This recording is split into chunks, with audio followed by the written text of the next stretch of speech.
Hello everyone. आज आप लोग आपकी क्लास 10th का हिंदी में जो है पत्र लेखन एक क्वेश्चन आता है जो इसे आप समझ लीजिए। पत्र लेखन क्या होता है यह आप पढ़ेंगे। पहले पत्र लिखने की परंपरा बहुत प्राचीन है, आप बहुत पहले से पत्र लिखते आ रहे हैं, तो इसके बारे में हम ज़्यादा डिटेल में ना बताएंगे आपको, आप इसे पढ़ लीजिएगा। पत्र लेखन हमें क्या बातें जो ध्यान में रखने वाली रहती हैं इसे भी आप रीड कर लीजिएगा। उसके बाद मेन चीज़ है आपकी पत्र के भेद। पत्र के भेद कितने होते हैं? पत्र के दो भेद होते हैं। पत्र मुख्यतः दो भेद होते हैं, एक होता है औपचारिक पत्र और एक होता है अनौपचारिक पत्र। तो आपके क्वेश्चन जो बनेगा पत्र लेखन, इसमें आपके दोनों प्रकार के आएंगे, एक रहेगा औपचारिक पत्र और एक रहेगा ऑप्शन में अनौपचारिक पत्र। इसमें से आपको जो लिखना है उसमें से आप कोई एक लिखेंगे, ऑप्शन में दोनों रहेंगे।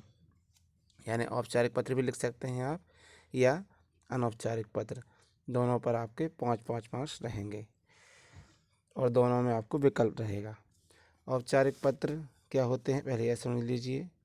औपचारिक पत्र उन लोगों को लिखे जाते हैं जिनसे हमारा व्यक्तिगत परिचय नहीं होता।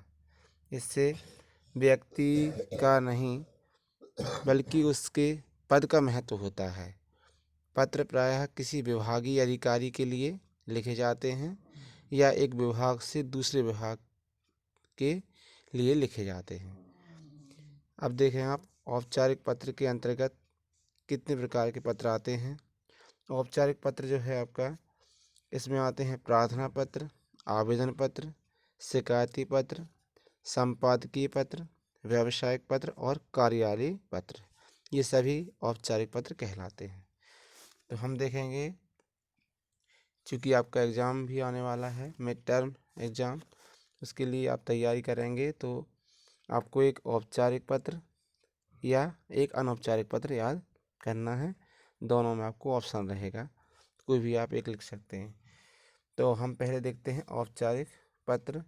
तो इसको किस तरीके से आप सिस्टम से लिखेंगे, तो सबसे मेन रहता है इसका जमाने का तरीका, यानी किस तरीके से क्रमबद्ध तरीके से आप इसको लिखेंगे।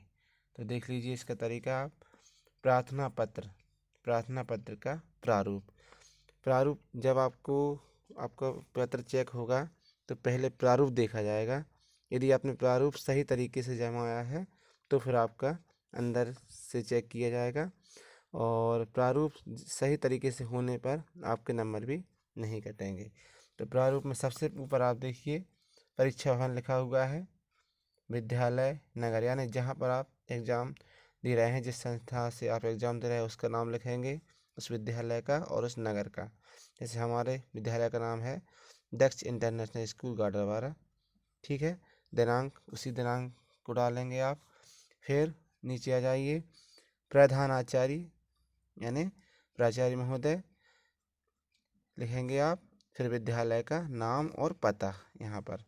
फिर विषय, संबंधित विषय का उल्लेख, जैसे आपने लिखा किसके लिए आपको चाहिए, जो भी आपका विषय है, पुनः नामांकन हेतु प्रधानाचार्य को पत्र, नीचे लिखा हुआ है तो यहाँ आ जाएगा पुनः नामांकन हेतु यानी प्रधानाचार्य को पत्र, ठीक है।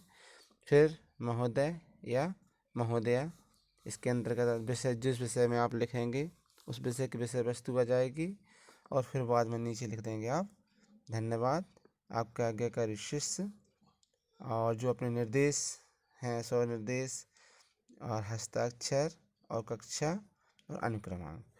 तो ये है आपका पैटर्न। यदि इस तरीके से आप लिखेंगे तो आपके कोई भी नंबर नहीं कट सकते। फिर देखें आप एक उदाहरण देख लीजिए। एग्जाम्पल है आपका औपचारिक पत्र का उदाहरण है, पुनः नामांकन हेतु प्रधानाचार्य को पत्र। तो ठीक है, आपने स्टार्ट कर दिया। सबसे ऊपर क्या लिखा, परीक्षा भवन, फिर जो भी कहना चाहिए विद्यालय का नाम है वो आप लिखेंगे। फिर यहाँ पर ऑप्शन, यहाँ पर बताया गया है नई दिल्ली जगह का नाम, और ईयर लिखा हुआ है। फिर नीचे आ गया प्रधानाचार्य। अब यहाँ पर इसलिए लिखा है XYZ का खगा, कि कोई भी हो सकता है, तो आप अपने स्कूल का नाम लिखेंगे और यहाँ पर लिखा है नई दिल्ली। तो और देखिए आप आगे, विषय हो जाएगा आपका सब्जेक्ट पुनः नामांकन हेतु प्रार्थना पत्र महोदय। ठीक है महोदया। अब विषय वस्तु इसकी बन रही है आपकी निवेदन है कि मुंबई में रह रहे मेरे बड़े भाई को एक दुर्घटना में गंभीर चोट आ गई थी। सूचना के मिलने पर एकाएक पिताजी के साथ मुंबई जाना पड़ा। अस्पताल में उनकी देखभाल के लिए मुझे मुंबई में अधिक दिनों तक रहना पड़ा, जिसकी कोई सूचना विद्यालय नहीं भेज सका। इससे लगातार अनुपस्थिति रहने के कारण मेरा नाम काट दिया गया है। अतः प्रार्थना है कि पुनः नामांकन करने के लिए अनुमति प्रदान करने की कृपा करें। मैं आपका आभारी रहूँगा। धन्यवाद। आपका आज्ञाकारी शिष्य। अब जो भी आपका रोल नंबर लिखते हैं आप, वो आप यहाँ पर लिखेंगे 10वीं और ये अनुक्रमांक। ठीक है, तो ये आपका हो गया एक उदाहरण। इसके बाद दूसरा और आप देख सकते हैं, जैसे चरित्र प्रमाण पत्र के लिए प्रधानाचार्य को पत्र, यानी जब हम कहीं नाम दूसरी जगह लिखवाते हैं या कहीं दूसरी जगह हम एडमिशन करवाते हैं, तो हमारे लिए एक टीसी के साथ जो रहता है, ट्रांसफ़र सर्टिफिकेट के साथ क्या रहता है, कैरेक्टर सर्टिफिकेट भी लगता है। तो उसके लिए आप आवेदन कर रहे हैं परीक्षा भवन। ठीक है, ये तो पता वैसे ही का वैसे ही है, आप इसे पढ़ लीजिएगा।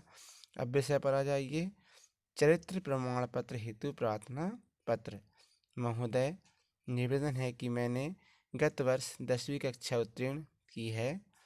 मेरे पिताजी का नोएडा से सिकंदराव हाथरस स्थानांतरण हो गया है। मैंने यहाँ 11वीं कक्षा में प्रवेश के लिए GS हिंदू इंटर कॉलेज में आवेदन किया है। विद्यालय के प्रधानाचार्य ने प्रवेश के समय चरित्र प्रमाण पत्र संलग्न करने के लिए कहा है। तो अतः प्रार्थना है कि आप चरित्र प्रमाण पत्र देने की कृपा करें। इससे मेरी शैक्षणिक योग्यता के साथ खेल संबंधी उपलब्धियों का उल्लेख करने की कृपा करें। मैं आपका आभारी रहूँगा। धन्यवाद। आपका आज्ञाकारी शिष्य। ठीक है, और ये सब नीचे आप एंट्री करेंगे ही। तो ऐसे ही आप शुल्क माप यानी फीस माप करने हेतु भी आप ऐसे विषय बना लेंगे, थोड़ा उसमें लिखा हुआ और आगे आप उसको अपने हिसाब से बढ़ा लेंगे। तो ये है आपका क्या, औपचारिक पत्र का प्रारूप और उदाहरण। अब हम आपको अनौपचारिक पत्र का प्रारूप भी नेक्स्ट वीडियो में भेज देंगे। ऑप्शन रहेगा, आप दोनों में से किसी एक को करना है। ठीक है बच्चों, धन्यवाद।